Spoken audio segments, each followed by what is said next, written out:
Good morning. Agenda item 1 is the call to order. It is 9:30 a.m. on June 27th, 2024. I call this meeting of the Citizens Clean Elections Commission to order. With that, we will take attendance. Commissioners, please identify yourselves for the record. Christina Werther. Galen Payton. Amy Chan. And I'm Mark Kimball, and we do have a quorum. Thank you. Item 2, discussion and possible action on minutes for the May 16th, 2024 meeting. Commissioners, you have the minutes from our last meeting in the packet. Is there any discussion? Hearing none, do I have a motion to approve the minutes? Motion to approve. Is there a second? I'll second. It's been moved and seconded that we approve the minutes from our last meeting. I will call the roll. Commissioner Chan, Aye. Commissioner Werther, Aye. Commissioner Payton. Aye. Chair votes aye. The minutes are approved 4-0. Item 3, discussion and possible action on the executive director's report. Tom? Hi. So 4 minutes ago, the Court of Appeals released an opinion in the case Toma versus Fontes, which is one of the cases regarding Prop 211 that challenged it on separation of powers grounds. I haven't had a chance to read it because it came out 4 minutes ago. The bottom line is part of it was part of the trial court's decision was affirmed, part of it was reversed, and part of it was remanded. It looks like the main issue there on remand has to do with 16974, which is a statute that talks about how the delegation of authority to the commission to do certain things operates. So we'll try to get you a summary of that as soon as we can. I got it since the time the meeting started. So that's about all I have. Just a heads up. Within the next. Right, that's right. If Emma, if you happen to get a chance to digest this in the next 45 minutes, let me know. So this has been an exciting month, and Gina's going to talk at the next agenda item about our voter education efforts. But last night we concluded our broadcast debate. Part of the primary legislative debates will continue through next week. Gina will have more to say about this, and I just want to say that the broadcast debates, I think, have been exceptional and well received, and really supported the overall mission of the commission to provide information to voters, and so we're really, I really can't say enough about it. I'll get verklempt. Likewise, the voter education guide has been delivered across the state. Those have started arriving. Interesting. I really think that based on the questions we're getting from folks writing in about the voter education guide, we're getting more attention to it than we have in the past. We're getting specific questions about, content. We're getting questions about the details, things that we haven't really gotten in the past. And I think that, again, that's a tribute to the fact that we're getting some traction here in this. You can see we've had in addition to those on-site activities, we've continued to do a range of appearances at a variety of different events. Just to highlight a few, Gina and the Maricopa County Recorder's Office did a teletown hall that reached 4,000 voters about election process. Avery and I were at the Navajo Voters Coalition Conference last week outside of Flagstaff. We all were at Phoenix Fan Fusion, which is basically Phoenix's equivalent of Comic-Con, where we launched Captain Activate, which is without a doubt my favorite, probably my favorite thing we've ever done. This is Avery's comic book. It was well received. Captain Activate was there in person. It was great. It was a great event, and it was really cool.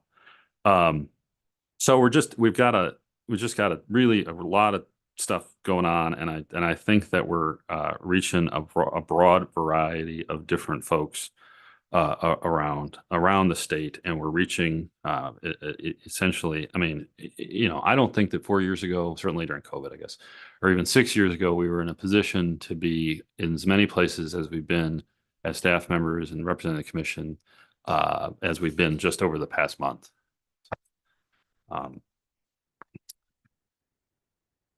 We have an update on our participating candidates. We now have 43 participating candidates. We funded 26. I think we're getting to a place now where we have our numbers are on relative parity with what we've had in the past couple of election cycles.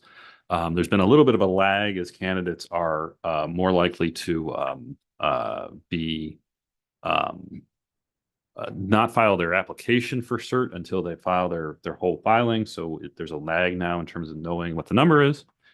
But I think that's good. We have another advisory opinion request that was filed this week. And then I'd also want to highlight that we have we did a report that we worked on with Arizona State Center for an Independent and Sustainable Democracy that's attached that gets into the views and attitudes of younger voters, which we think is designed to provide some ballast to both election officials and public generally, but and policymakers on the administrative side in terms of trying to understand where those voters are coming from. So that's really the main issues I wanted to highlight. I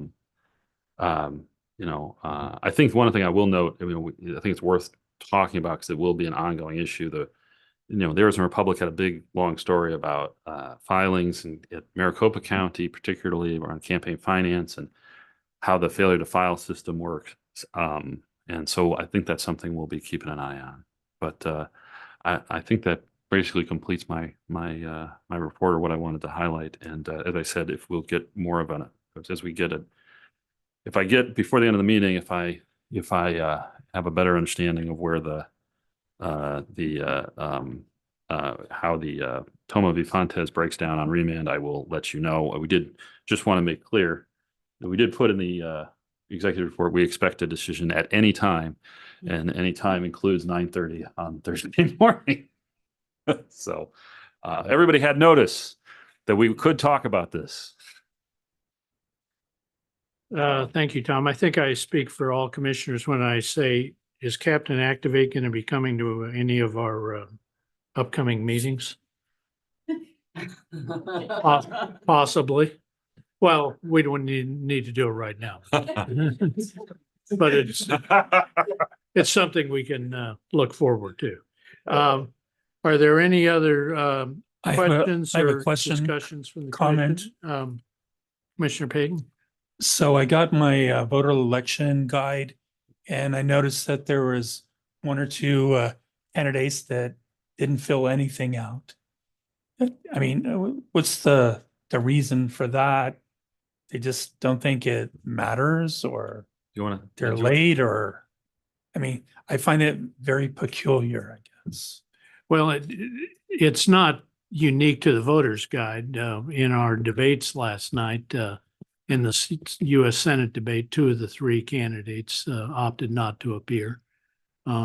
So, Gina? Mr. Chairman, Commissioners, out of the entire, I think approximately 200 candidates that were eligible to appear in the guide, we had maybe 6, I think off the top of my head, that did not do a submission. We still do list their name and their details in there. We do extensive outreach to try to connect with these candidates. And so these are the ones that we just get 0 response from. So we don't actually know why they don't submit anything, but we do extensive outreach to connect with them, and they just did not complete the submission. You would think it would be to their detriment to not let somebody to know what their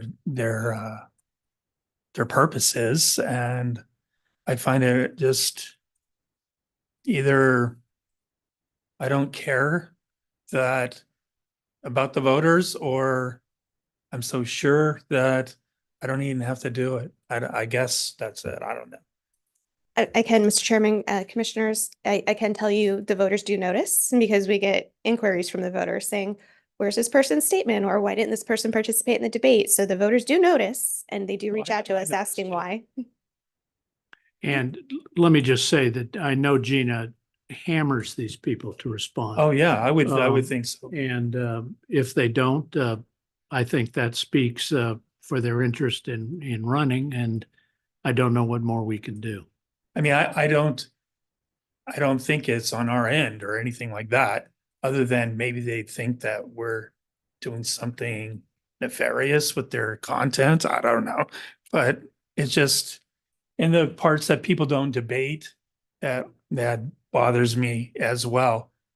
Like, if you're so sure about yourself or whatever, then tell everybody and let everybody hear it instead of being, surreptitious about stuff. I don't know. It's just bothersome to me. Thank you, commissioners. Are there any other discussion or questions from the commission on Tom's report? Okay, thank you.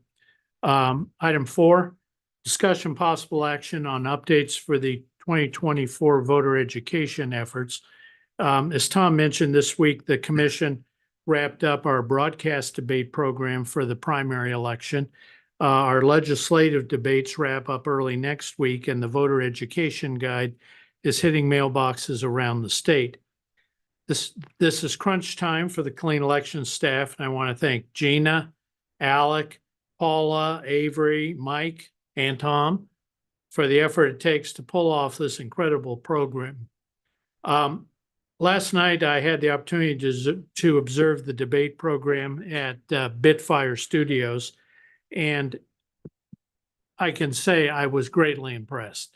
The technology, the facility, the professionalism of our partners, the Arizona Media Association, Reister, our moderators, Jim Ninsel, Steve Goldstein, Mary Rabago, and Richard Ruelas have brought this program to a new level. We've heard remarkably positive feedback from candidates about their experiences. I also was impressed that members of the Arizona media have set aside their natural competitive concerns to bring these debates to all the voters of Arizona. Should the voters be interested enough to tune in, it's very easy to watch the debates. Gina's going to update us on the progress of our voter education efforts. Gina? Thank you, Mr. Chairman, commissioners. I do have some slides to share, mostly to keep me on track. So we'll pull those up. All right. And we can get to the first slide, please.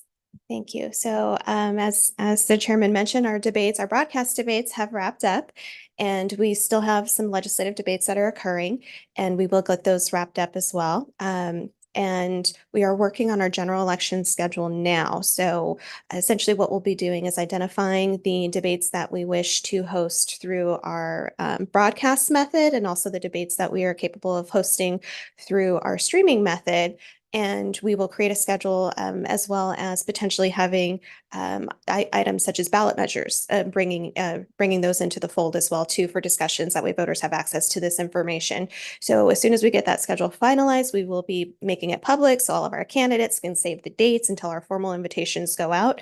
But as far as our debates for the primary election have gone, to echo what the chairman has said, we have received nothing but positive feedback from both voters and from the candidates. From the candidates, they have said that this is the most professional debate production that they've seen. They were so overwhelmed with the reach that it has.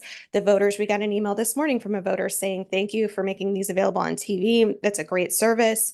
We continue to get that type of feedback from the voters and from the candidates. The campaigns have been really amazing to work with as well. And so we do see, we have seen a great effort from those candidates that have chosen to participate in them to be a part of this production. So they, again, overwhelming praise from all of the parties that have been participating in the debate process. And again, it's going back to the reach. Through this partnership with the Arizona Media Association, we still have to tally up our numbers. We, of course, keep track of our data points so that we can measure success.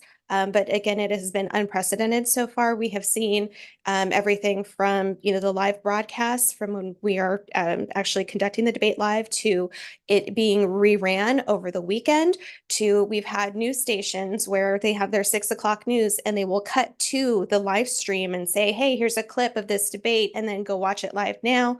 An amazing amount of media partners across the state who have been streaming it on their platforms, airing it on the radio, doing post-debate analysis shows on their programs about these. And then, of course, too, the imagery from it. We have, for every debate, we've had a pool photographer come in, which essentially means we have a single photographer come in that does these professional photos throughout the debate. And then we make those available to all the candidates, the campaigns, the media outlets. And so they are getting used widely right now, which is great because part of this debate process and for all of our voter education efforts, we know that it is important for voters to understand where this information is coming from in this day and age of misinformation. So we make sure that it's very clear that these are Clean Elections productions so that they know it's coming from a trusted brand.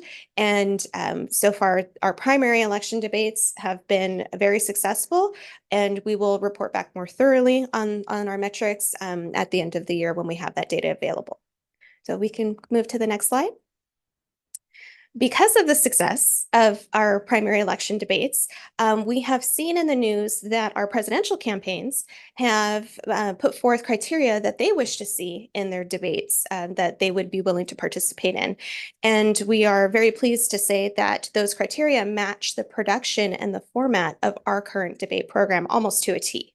And so with the program that we have built, we are in a very unique position to offer the presidential candidates to come here to Arizona and debate with our system, which means that we have the ability to, again, reach every household in the state of Arizona and across the nation through all of our media affiliates, the network affiliates, through the system we currently have. And again, the format that they're looking for is what we already have in place. So because of the nature of our production and how we have built it, we believe we are in a great position to offer a formal invitation to the presidential candidates to come here to Arizona and debate. And so we will be extending that invitation today. We have a press release that is available to go out. We also have created some information that we think will help drive the support of this. And we have some great contacts that we have for the campaigns as well, too. So we believe that we can certainly make a great effort to pitch a debate, a Clean Elections debate with the presidential candidates. We do have a video here of some filming that we did with a sort of behind the scenes, if you will, of how our debate productions work. Again, this is in the hopes of one, showcasing all of the work that goes into and the professionalism that goes into the production of our debates. And we do intend to use this as part of our pitch to the presidential candidates. So we can play that now, please.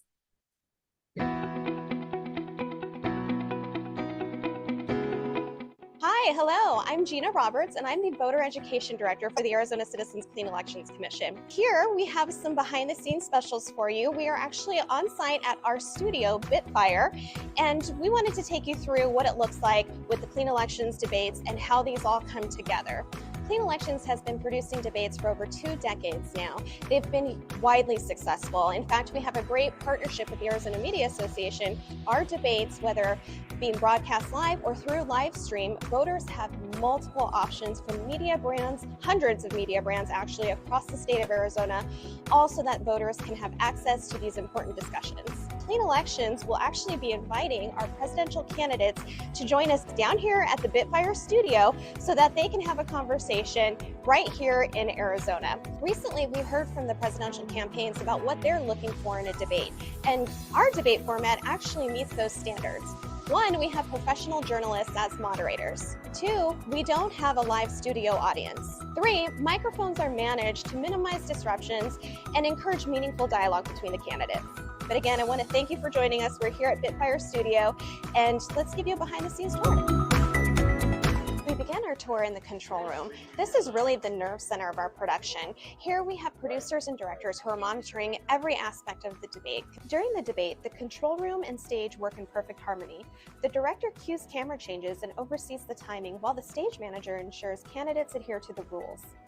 This coordination ensures a fair and orderly debate, allowing viewers to focus on the candidates' responses without distractions. Here, it's a closed set, meaning there is not a live studio audience. And this is important because let me take you back to one of those format requirements that our presidential campaigns have notated. And again, that's a no live studio audience. We found that voters really do enjoy watching these debates from the comfort of their own home. And then they can continue to watch them after the fact on demand. Microphone management is another critical aspect. Each candidate's microphone is carefully monitored and controlled. Technicians ensure microphones are working properly and are responsible for turning them off when one candidate is answering a question to prevent interruptions and maintain audio clarity. Every element of the stage setup and design is carefully thought out, from the podiums to the lighting, all to make sure that we have a visually appealing experience for the voters and for the candidates. But here at Bitfire Studios, we have an amazing opportunity to really elevate the production of our debates with this new LED stage. This is a very innovative and high-tech stage where we have the opportunity to basically digitally build the stage. We can create designs however we wish them to see, all so that we can present the candidates in their best light to the voters. Why should the presidential candidates come down to Arizona and debate here in our great state?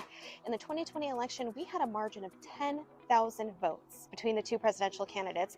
That's how closely our state is when it comes to deciding who our next presidential candidate will be, because we are a border state. There are so many important issues that our country is facing, but Arizona is home center for those main issues. Talk about immigration, talking about abortion, talking about the economy. These are major issues that are impacting our entire country, and Arizona is a prime place for our presidential candidates to come and discuss those issues. To close, I'm taking a seat right here at our moderator's desk. This is where our veteran journalists have come together and they pose the questions to our candidates. Debates are a complex process. There's a lot that goes into it, from coordinating with candidates and their campaigns to coordinating with our production crew and designing the set, ensuring every detail is accounted for, all so that we can bring these debates to you in your home. So next time you watch a Clean Elections debate, you'll understand the behind the scenes of what goes into making this production come to life for you, our Arizona voters, also you can vote informed. And let's all rally the presidential candidates to come here to Arizona, come to Bitfire Studio, join Clean Elections and the Arizona Media Association so we can have them debate in our very important state and talk directly to you, the Arizona voters.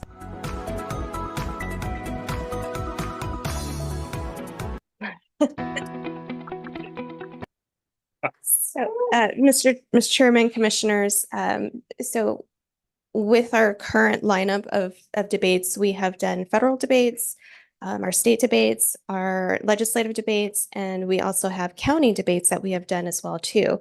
And so we are continuing to hear from candidates. They are reaching out to us saying, can you do a debate for my race that I'm running for? So we know that the appeal is there for candidates at all levels, and the voters are looking forward as well too. And so we hope to make what is hopefully a very successful pitch to our presidential candidates, but we've got to at least try, right? So we can go to the next slide. And we can talk about our voter education guide now that has been completely delivered to the United States Postal Services, and we have a handful that are still arriving in homes, but they will all be delivered within the next few days, certainly before the start of early voting, which is July 3rd. We sent out approximately 2.3 million pieces.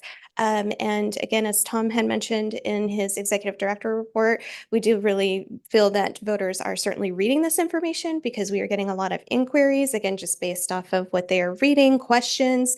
And it's great because we're seeing community groups who want bulk shipments of the guide. Avery has done a lot of outreach to our libraries, our Native American communities, such as chapter houses, and the postal services that actually serve those communities as well, so we can have stacks available there too. We send them to teachers, to our educators who are interested in them. So we're seeing the community, again, looking forward to this as a resource. So we're very excited with the production of the guide. We also had great feedback too, that for the first time ever, we put a sticker, as in English and Spanish, I voted sticker in there, and that is certainly a great piece of social currency. So we know people were excited about receiving that as well too. So our primary voter guide has gone off without a hitch, and we could go to our next slide, please. And again, we will have full metrics available and data points for you at the end of the year. These are just some high level updates. So with our website right now, as part of the governor's task force that she had put together and convened, one of the recommendations was very specific to the Clean Elections website, to utilizing the website as a central source for voters across the state for information. And to be able to fully do that, we have been working with the Secretary of State's office on getting access to additional information on voters. So that way, when they come to the Clean Elections website, they can securely look up their information, confirm that they're a registered voter, confirm all of their districts, which when we have their district information, that gives us the ability to show them, here's all the candidates who are running and will be on your ballot. So essentially creating this sample ballot for them, if you will. And so we currently do that to some extent within our site already, but having access to this data will just create a more create a fuller picture for the voters. So we're working on testing that data now. We are updating our dashboard with all of the primary voting locations so we can be ready for the start of early voting and election day voting. And then our website is available to every candidate in the state of Arizona, not just statewide and legislative and federal, but any candidate who is running to create a profile on our website. And this has been really great this year because we were seeing so many more local candidates wanting to utilize this service. We're seeing city clerks contacting all of their candidates and sharing, hey, go to the Clean Elections website, create your profile. So we have candidates ranging from, city council to mayor, to school board, to all of these offices, to justice of the peace, who are creating profiles on our website, which again, that just creates a better picture and more information for our voters. And then we are working on launching our candidate compass tool. Just a reminder, that tool is essentially a questionnaire that we present to both the candidates and the voters, the same questions, and then we just mirror up how they respond together. So that way, it's a binary question, but we do allow the candidates sentence or two to kind of explain why they chose this, because we've heard voters in the past say, just tell us quickly, give us the bullet points, where do you stand on this issue? And so, of course, through that process, they can always dive deeper into going into the candidate statement or going to look at the candidate in action in a debate. So that is an update for our website. Next slide, please. We are continuing, of course, to work with all of our county partners across the state. This is just a small snapshot of the work that we're doing. We recently created an infographic at the request of Pima County that just talks about how to participate in the primary election, which is very important this year. As we know, every election, the rules change. And for our primary elections, we do have where independent voters can participate. And we have 5 recognized political parties. We have the Democratic Party, the Republican Party, the Green Party, Libertarian, and the No Labels Party. Independent voters can participate by selecting either the Republican or the Democratic ballot. The Green Party and the Libertarian Party have closed primaries, which means independents cannot select that ballot. And then the No Labels Party, they are actually not having a primary. So that means that, that they have gone to court, and as a result of this litigation, we have approximately 30,000 no label voters in the state of Arizona. So there will be a ballot created for them, but there will be no federal, statewide, or legislative candidate, no partisan candidates, I should say, on that ballot for them.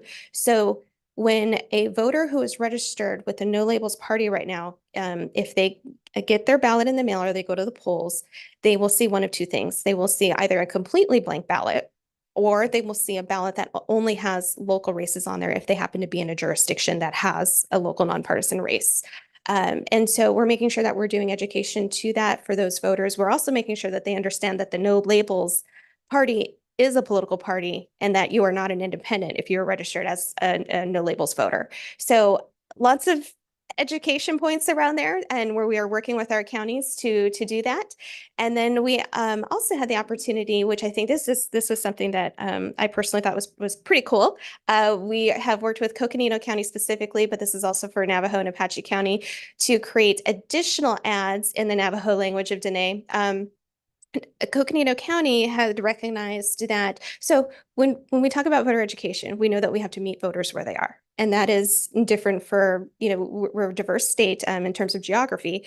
And so we have to look at all of the methods that we utilize to reach voters. There is a movie theater in Coconino County that is the single location that services voters from Apache, Coconino, and Navajo County. And they have a high population of Navajo voters that visit that. So through this partnership with the counties, we created this ad, which we'll play for you.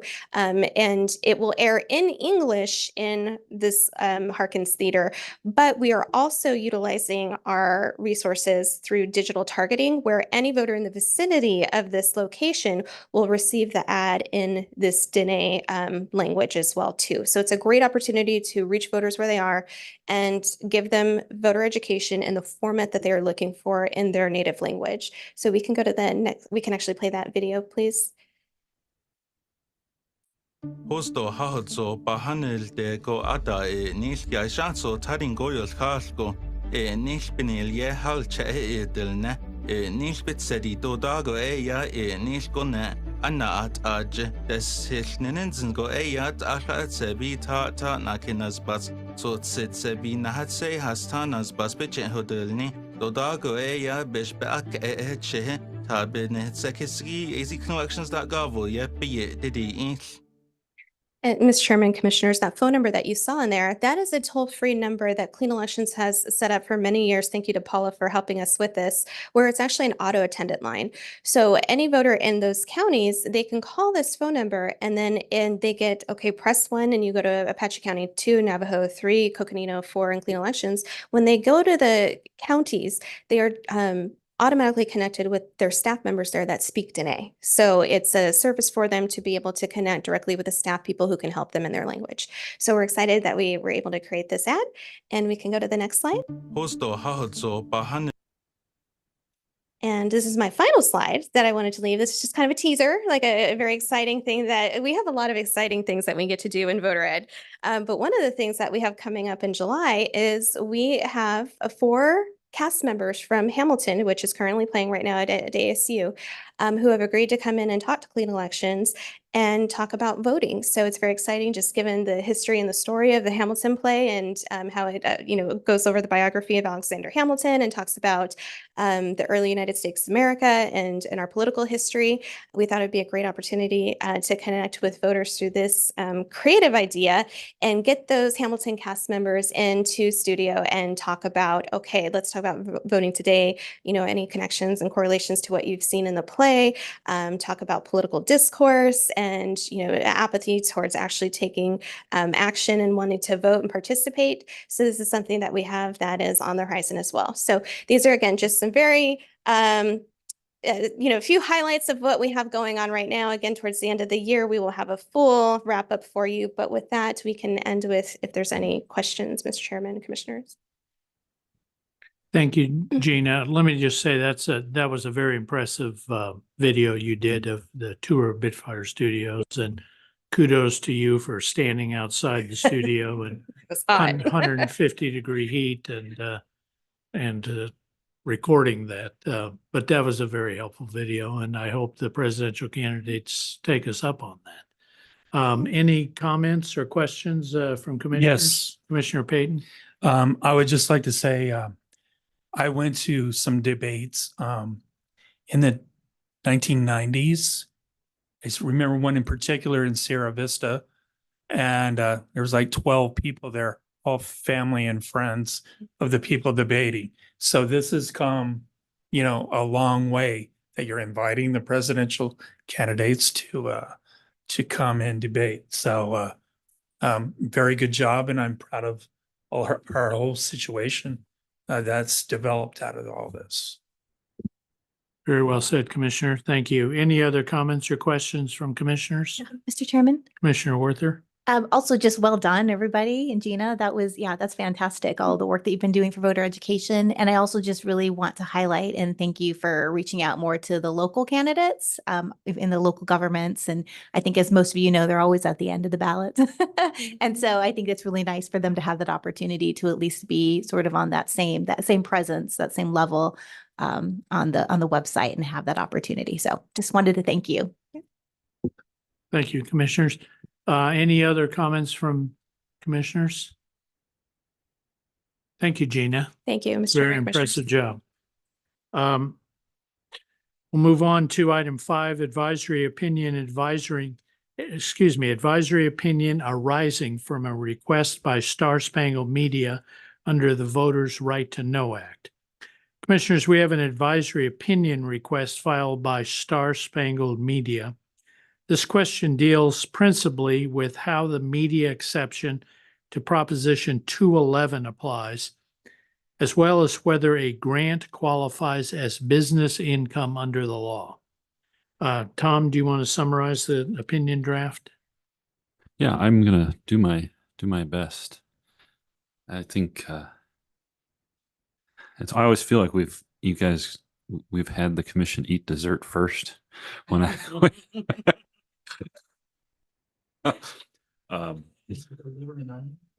yeah. First, I want to thank John Birkin and his a colleague Emma Anspach, who, if I'm pronouncing her name correctly, for their submission of the request. John is here, and I think that these requests we've been getting regularly have. I hope the process is being effective. We certainly, from our end, in analyzing these, think that they are helpful, and we hope that we hope to continue working on them.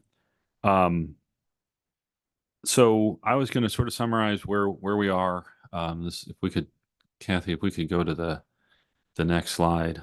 One of the things that we've talked about in analyzing the statute and in addressing the questions that are asked and raised by the regulated community in this context is, that some of these tests, the tests that exist in law already that we're applying, and in some cases that we're, working through ourselves, are pretty complicated. And this one, I'm based on my understanding and our understanding of from staff of how the FEC analyzes these kinds of questions around the media exception. It's literally it's supposed to be a 2-part test, but it's a 2-part test where each individual part has 2 parts. So so getting to a place where there's a and I think we've ticked through, and we'll go through this in a second, that list, and then we get to one area that where it's harder under our understanding of the existing test to have a sort of a black letter, bright line rule that we could apply here. But so as you'll see in the draft, as you've seen in the draft, we don't have a sort of a non-conclusion. But the issues presented by this, and these are the issues that we drafted. So the issues that were presented in the draft, which were fine, was the whether or not Star Spangled Media is a covered person, and whether or not they're engaged in campaign media spending. The reason we have redrafted the questions presented is because we think for the broader public, we think that this is more helpful for creating a broader regulated community. We think that this is a better way of giving folks notice of what is covered in the opinion, and I think that we hope that the regulated body that asked for it can apply the analysis as relevant to their questions. If that becomes a thing that folks don't, especially the regulated folks, don't think works or what have you, and we need to, I'm happy to talk about that. But that's the reason why we're actually kind of taking the questions presented and trying to present them in a way that focuses, we think, on the specific legal issues. So those really are the issues, and based on the overarching principles behind the Voter Right to Know Act are: if you are a covered person, that is to say, if you've spent at the thresholds of the act on campaign media spending, then you have certain reports that are due, and those reports have to contain particular information. So broadly speaking, what that means is if you're an entity like the Star Spangled Media or any other entity that finds itself in a position where it might be subject to the act, determining whether or not you're a covered person is a question of its own, and then there's the subsidiary question to determine that is whether or not you engage in campaign media spending. Those are both defined terms. Here the question is, if you have a news website, there's an exception then, as there is in all campaign finance laws, at least that I know of in the U.S., for the media, for the press. And so that really is the focus here, because this is a website that produces news content. So that's issue one. And I guess if we could go on to the next slide, Kathy. So we tried to break down the two-part test. That's a three-part test. And that's the first part of the test there. So so that's we put this figure into the opinion draft to try to hopefully help folks understand at least how we think the test works. So you go through, is the entity a press entity? Is it owned or controlled by a party, committee, or candidate? And then, is the activity itself part of a legitimate press function? Those are what we think are the big steps along the way. And then if we could go to the next slide. And then I put that typo in there as a watermark, that it says everybody knows this was not generated by AI. And it's reproduced in the opinion, in case anybody was worried about that. Are the materials available at the general public? So this is the second. So on 2B, these are the subsidiary questions to 2B, right? So it's like step 1, step 2, step 3, step 4, step 5. But they're nested, So are the materials available to the general public, and are the materials comparable in form to those ordinarily issued by the press entity? So, that's the materials available to the general public, we'll see, is we think fairly simple. The materials comparable in form, we think, is a somewhat more complicated question based on the circumstances and of the entity. So I guess we go to the next one, Kathy. Thank you. So first question, is it a press entity? We think the answer to that question is it is a press entity. The company, regularly disseminates political and non-political news stories, commentaries, and editorials, and we reviewed the website and confirmed that, in fact, there are news stories on non-political topics, as well as other stories, both positive, and there are both positive and negative stories. I mean, I would say that I should back up a second. There are some more positive profiles than others, but the bottom line is that they're profiles of candidates and elected officials. And is it owned or controlled by a party, committee, or candidate? No, and we have no reason to believe otherwise. So if we could go to the next slide. Are the materials available to the general public? Again, yes, we think that they are. It's on a website. You can look it up. Comparable in form. This is where we came to the sort of non-conclusion that at this point, we're not in a position to say whether or not this particular aspect would apply to Star Spangled Media.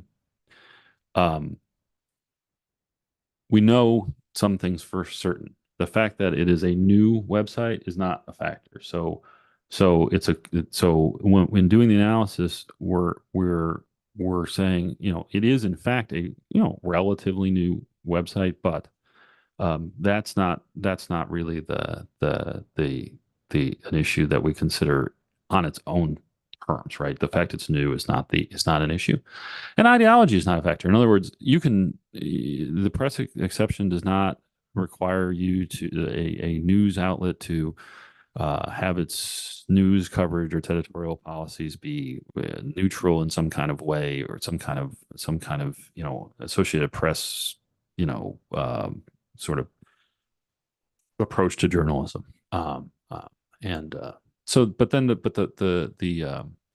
The real issue comes in for us now in terms of trying to gauge this is treatment of political and non-political coverage. We concluded that we would need some more information, or perhaps the site might, and its correlated issue of boosting its coverage would need more information. So really what we're looking there, to just boil it down as much as possible, is the site's been available since at least at least March.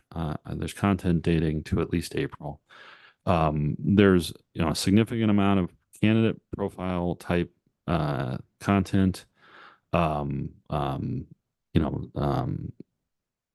There is less non-candidate, sort of non-political type coverage. And so on the record we have, when you compare it to the FEC General Counsel's analysis to which the company cites, we think it's not we're not really in a position to say if that particular part of the test is met in a way that would, the idea of this opinion, right? These opinions is to create essentially a safe harbor for the folks who are asking for them, and we don't think we have enough information to do that yet, because the baseline on the coverage in terms of the breakdown, we think is just not sort of developed well enough yet for us to make that determination. That could change, obviously. We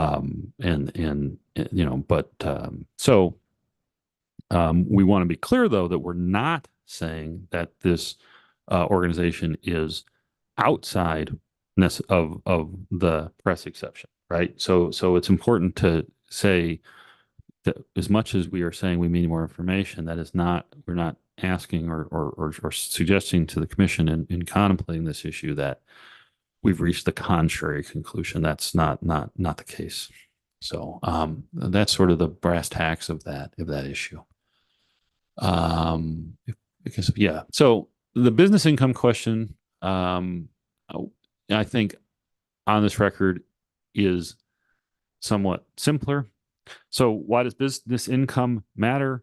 Going back to, if you're a covered person engaged in campaign media spending, your business income does not make you a covered person. So, for example, the sort of the very obvious example of would be if Circle K Corporation, sells sodas, and then goes out and buys advertising as Circle K Corporation.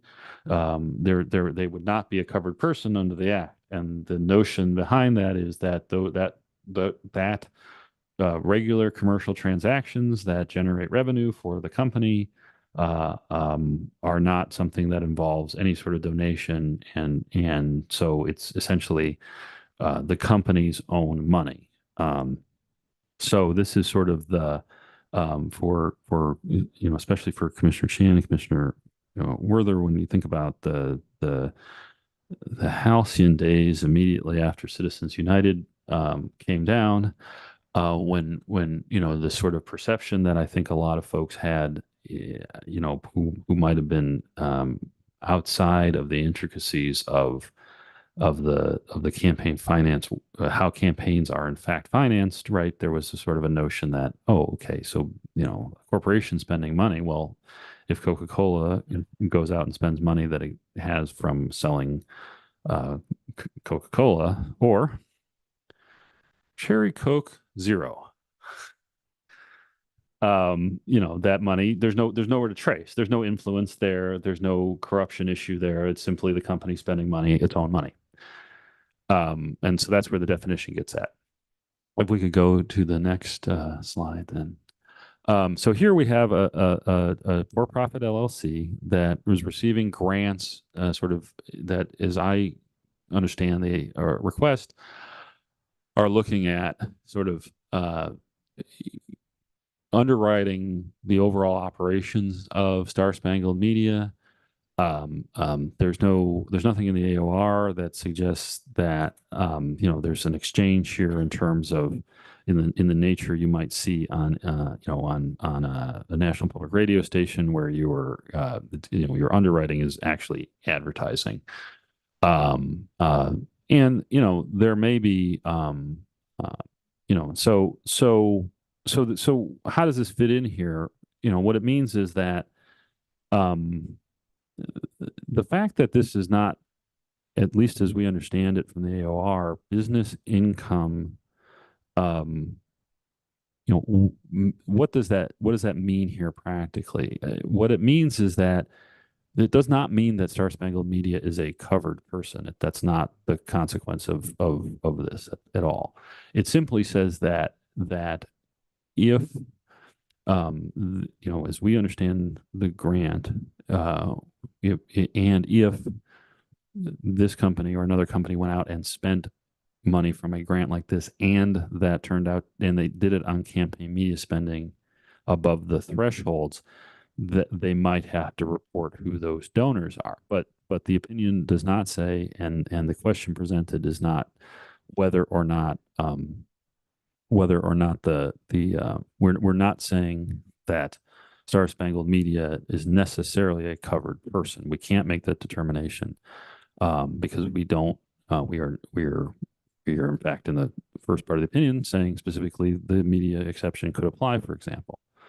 So, you know, that's where we left things. You know, it's a little complex, but our endeavor here was to try to provide as much as we could some clarity to the transactions that the company's engaged in.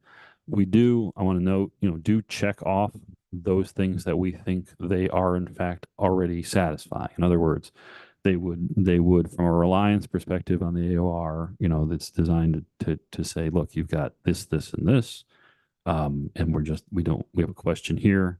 And then likewise, you know, on the grant piece, the grants as we understand them are not under the business income definition, but that would only be relevant in the event that the company took an action that made it a covered person by engaging in campaign media spending. And also, obviously, if the grants turn out to be different from what we've described, or you know, what we understand them to be, you know, there's some nuances there potentially. So this is a long way of saying, you know, this is an opinion that in some ways we hope provides, sheds some light on how to walk through the analysis here, but it's not designed to say a person is a covered person. It's simply saying that a person could be a covered person. We're just not providing an answer to that says they are definitively not a covered person. So you know, I thought about how to try to make this simpler. I don't know that I succeeded, and but that is our goal. Is to try to provide an analytical framework for practitioners who are trying to advise their clients on navigating both the media exception and the business income issues. And, you know, so that's sort of where we end up. So I guess I would leave it there. Commissioners, if you have questions, and then when we do, and I do have a correction to the that's on the supplement that I sent out last night to clarify the really does seek to make clear that a particular box along the way regarding the ownership control was checked. So that's sort of where we leave things. I like said, Mr. Chairman, John's here, so I'm sure I don't know, but if you may want to, he may have comments or observations or any number of things. Any questions or comments from members of the commission?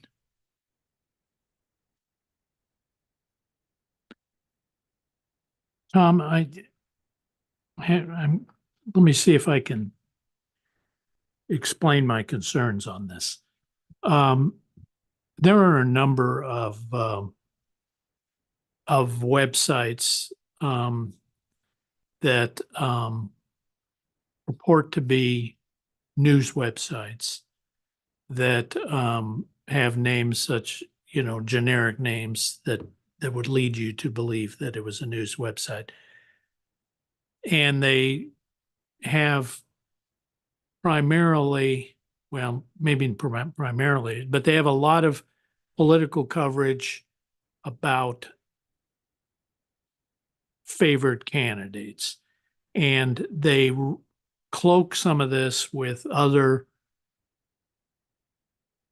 news, not about those candidates, general news from other sources and stuff. But to even the casual reader, it is clear the purpose of the website is to support certain candidates or certain points of view. I'm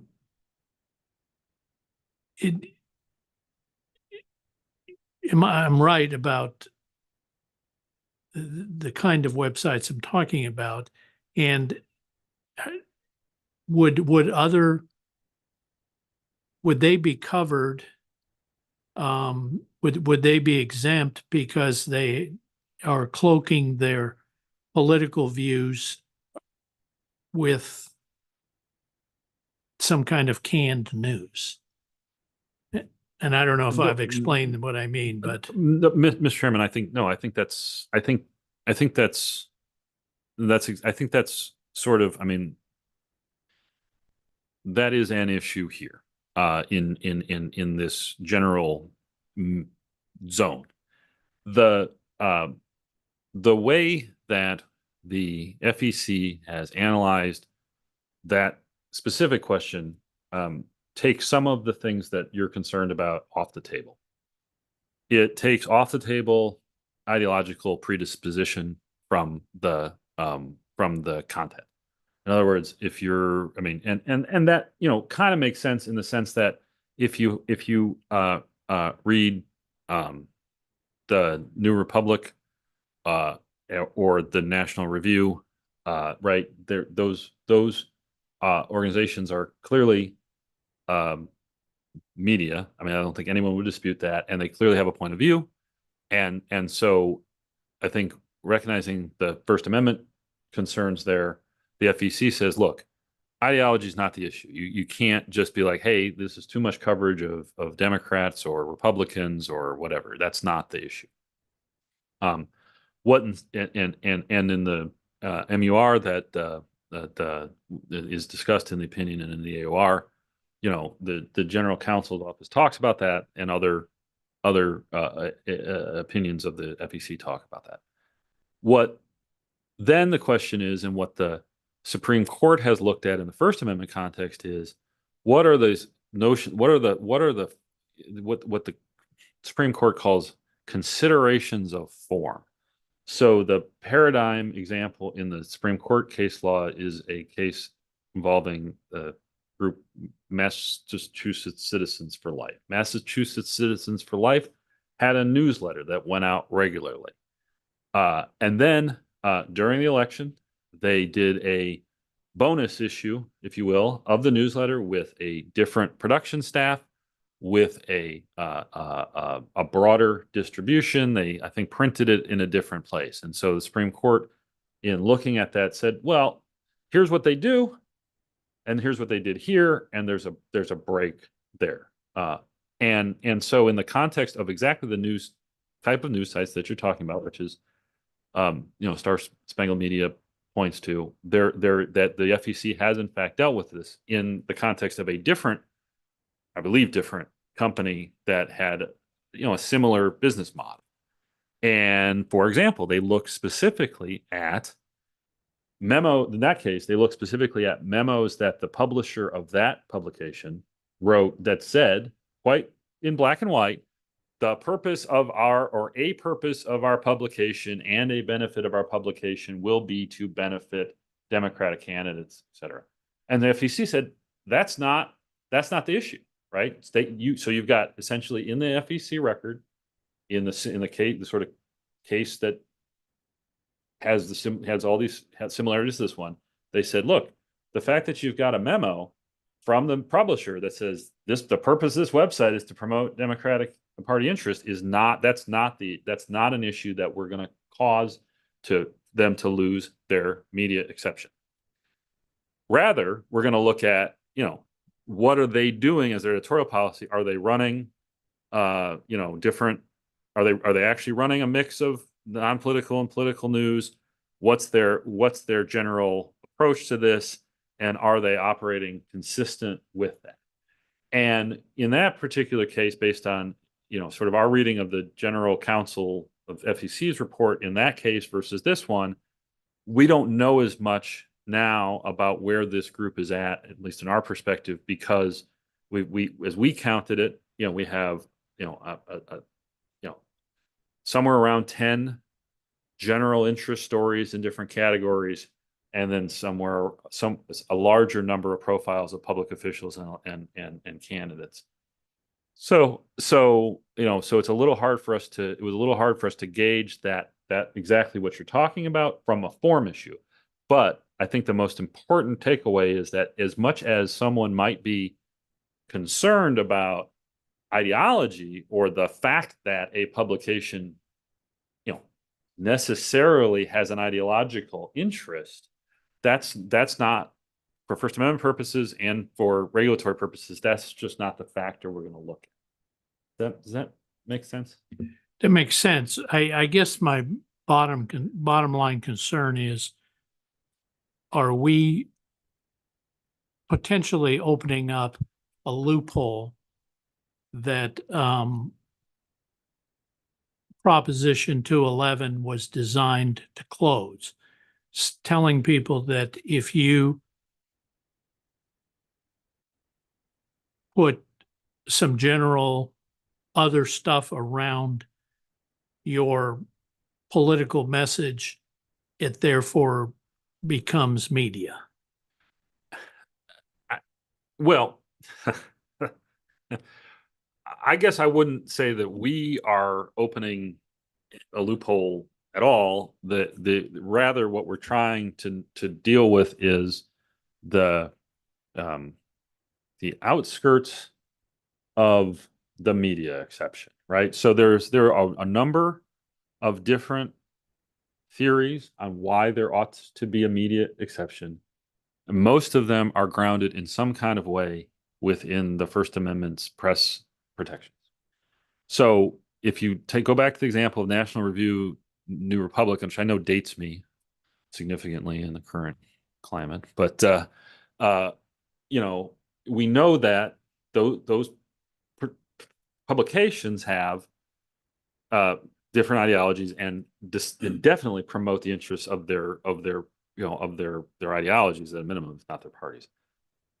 So what we're trying to do is say, okay, there's still, is it a legitimate, I mean, that's the word in the test, legitimate press function. So that we are trying to probe on the question of whether or not it's legitimate.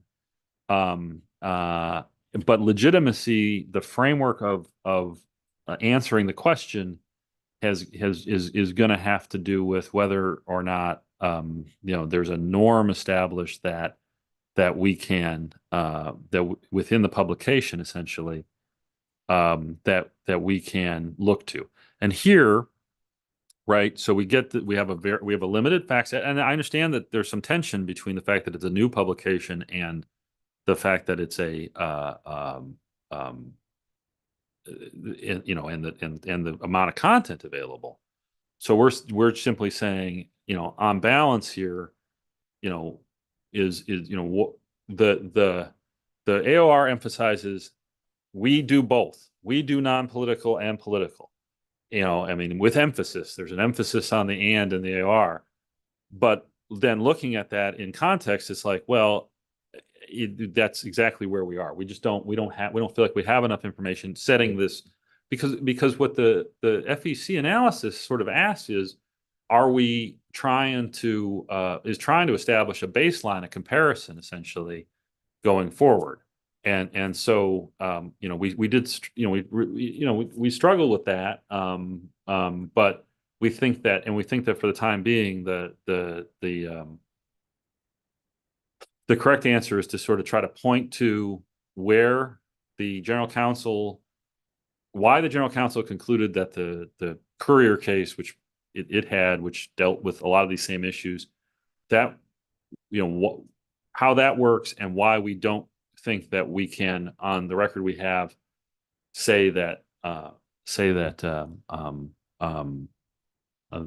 Monitor, the Star Spangled Media, fits within that at this point. So I have a question, comment. Commissioner Payton. So I'd like to see a ball or a strike. I know. And so, I mean, the great minds are thinking of all this, that's why they're proposing this question to us. Should we have like a percentage? Are you going to sit down and say, well, it's got to be 51% dog bite stories compared to, Trump or Biden or whatever?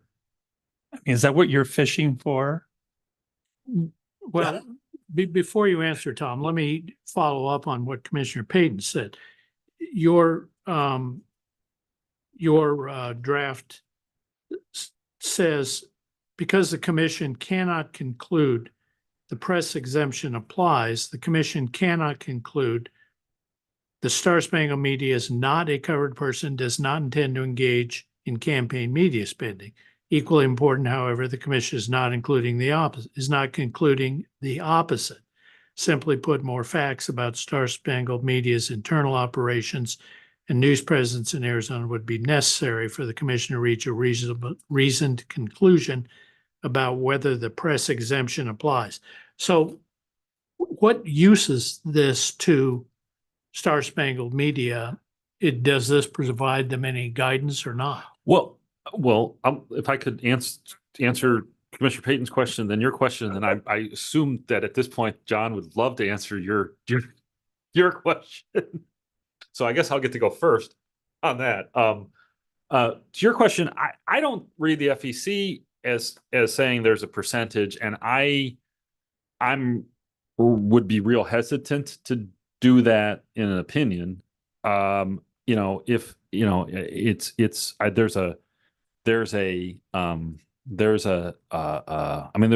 the problem is there's a real is that it's just that this is really right in the intersection between core First Amendment issues of press protection, which are their own thing, and the regulation of money in politics. And so I think that, quite honestly, Commissioner Payne, as much as it pains us, we will end up in a qualitative universe, not a percentage universe. Except for this is going to come before us. No, I understand. And we're going to be hashing this. Right. And we're going to say, well, Tom, can you count how many articles were about dog bite stories? And right. And we're going to have to go from there. Right. I think if we have a target, then they know what they can do and what they can't do, I think. Right. Well, you understand what I'm saying?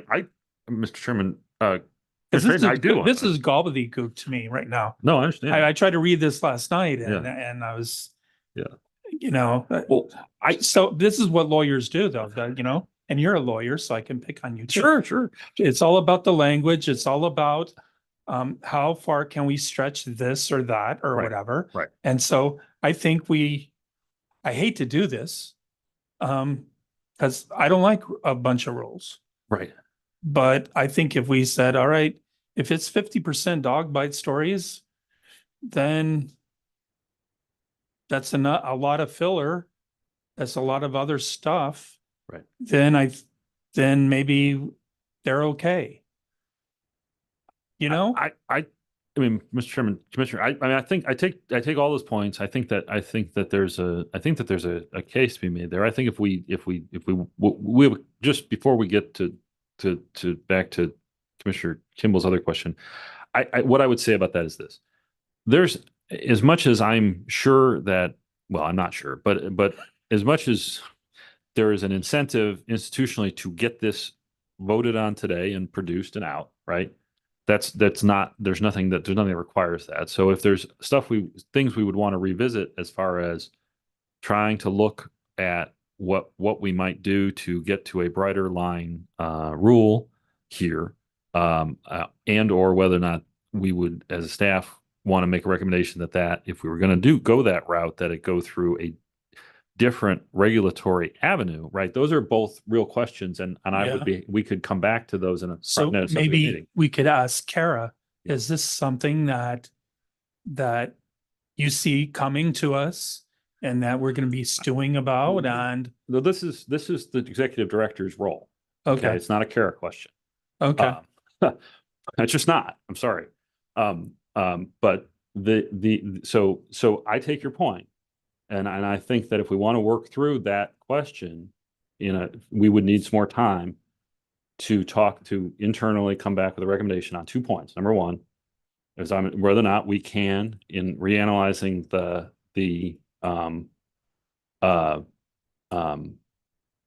reanalyzing this question, looking for a better, more black and white definitive way that provides more guidance, or maybe even reaches a conclusion that we could. I mean, I don't know. We'd have to do that research. And then secondly, to specifically answer the question of what would be a rule that anybody could pick up and be like, boom, this is it. right. What's the avenue to do that? Is Right. that through an AOR or through? I'm happy to do Maybe that. we can ask him what he wants. Yeah, I think that's what Mark wants to do. So, Okay, yeah. yes. So, Mr. Birkin, the floor is yours. Thank you. And first of all, very much appreciate giving me the time and your consideration of this opinion and the others that our firm has submitted. As Mr. Collins noted, I think this process is very helpful to the regulated community in order to get a sense of how these issues will be fleshed out. And so we very much appreciate that.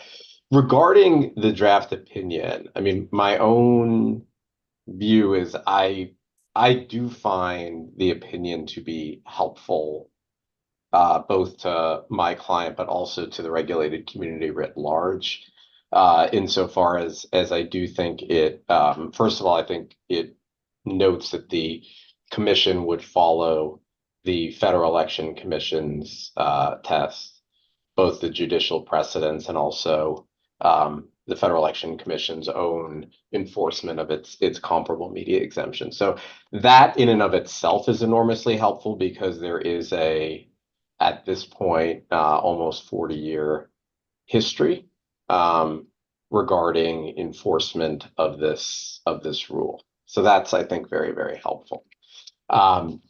The consideration, and I think it applies the right test, right? I think the hard part here, which all of you have touched on, and it is legitimately a hard area of the law, is I think we get into trouble, we meaning kind of like those who try to figure out how speech is regulated generally, when we engage in content-based rules in this area. And so the emphasis on form and considerations of form, which the Federal Election Commission has focused on and which this opinion focuses on, I think is actually the right test and provides a standard against which, both my client and other media entities in this space can determine whether or not their conduct conforms to it, and if not, to conform their conduct to it.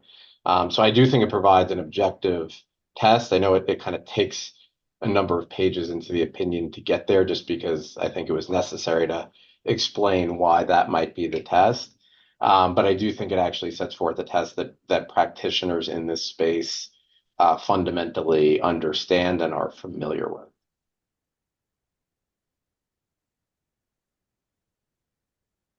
Okay, so to summarize, you are supportive of Mr. Collins's analysis and his recommendation. Yeah, I am. I mean, obviously, we have our views about our client, but I understand the reservations given the newness of the organization. And frankly, this is a bit of an iterative process. I think we've seen with some of the other advisory opinions that there's a request, there's kind of a back and forth, because the regulated community doesn't have a clear understanding necessarily of what all the ground rules are going to be. I think, figuring out kind of the factual presentation that's necessary in order to get a firm answer is something we are all trying to figure out. So I think, given the timeline here, this provides us with a significant amount of guidance. I think clearly the commission is not saying yes or no, such that if we wanted an advisory opinion to say you have a shield from enforcement, we would have to come back with another advisory opinion, right, to provide the information that's requested. But obviously it's not, setting us aside for the regulated community. There are those who prefer to proceed without an advisory opinion, and I think they can look at this and have an understanding of how, in the case of an enforcement action, the commission would deal with it. Those who prefer the security of an advisory opinion, like my client, I think, would have to come back with additional facts. But I think the test articulated is the right one, and I think that provides a helpful structure. Okay. Thank you very much, Mr. Birkin. Are there any other questions or comments from members of the commission? Mr. Uh, Chairman? Commissioner Werther? So I also understand sort of the reasoning for why we'd like a bright line test. I think that always helps everyone. But in this instance, we do have an existing test. And I think people are comfortable and the community is comfortable kind of relying on what the FEC has already outlined, as well as the fact that there's already case law to support it. So I think from our perspective, while we could create a rule that has a certain, percentage or something like that, we would sort of be charting new territory in a sense, versus if something like this comes forward to us as a complaint, we actually have something else we can look at. We can look at maybe some other cases that have been handled by the FEC if we're relying on this test. So I'm hopeful that we won't get too much in that situation, although I know that might occur, but I think I'd be more in favor of just relying on the analysis and sort of the test that's already existing. Thank you, Commissioner. Any other comments from members of the commission? Any other comments from members of the public or any other interested parties?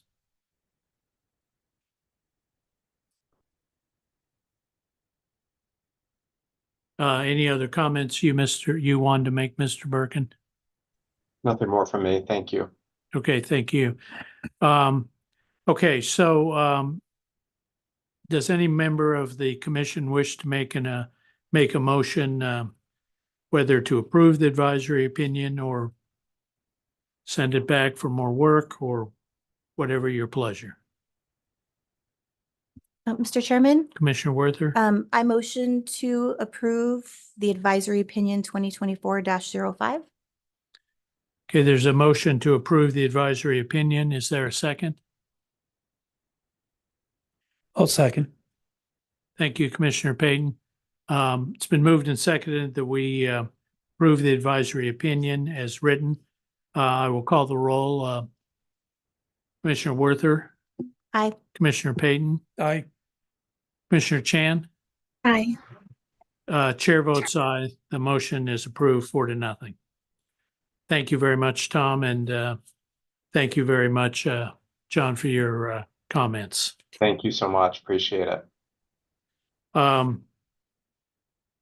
Item 6, this is the time for consideration of comments and suggestions from the public. Action taken as a result of public comment will be limited to directing staff to study the matter or rescheduling the matter for further consideration and decision at a later date, or responding to criticism. Please limit your comment to no more than 2 minutes. Anyone wish to make a comment? Anyone on Zoom wish to make a comment? Not seeing anyone. The public may also send comments to the commission by email at ccec@azcleanelections.gov. Item 7, adjournment. At this time, I would entertain a motion to adjourn. I make a motion to adjourn? Is there a second? Second. It's been moved and seconded that we adjourn. I will call the roll. Commissioner Chan? Aye. Commissioner Werther? Aye. Commissioner Payton? Aye. Chair votes aye. We are adjourned.